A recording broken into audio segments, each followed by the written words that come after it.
అందరికీ నమస్కారం. మేము ఈరోజు వరి విత్తనాలు చల్లడానికని కలుపును తీస్తున్నాము.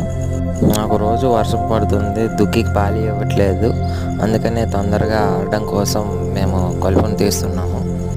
కలుపులో ముఖ్యంగా నేల ఉసిరి, బుడగ, తుంగ ఉన్నాయి.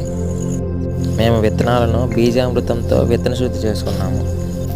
మేము దేశీ వెరైటీస్లో Mysore Mallige, black rice, red rice పండిస్తున్నాము.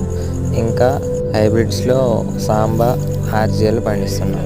ఎందుకంటే ఈ దేశీ వెరైటీ రైస్ గురించి ఇంకా అందరికీ అవగాహన రాలేదు. అలాంటి వాళ్ళ కోసం ఈ ఆర్జీఎల్, సాంబా పండిస్తున్నాము.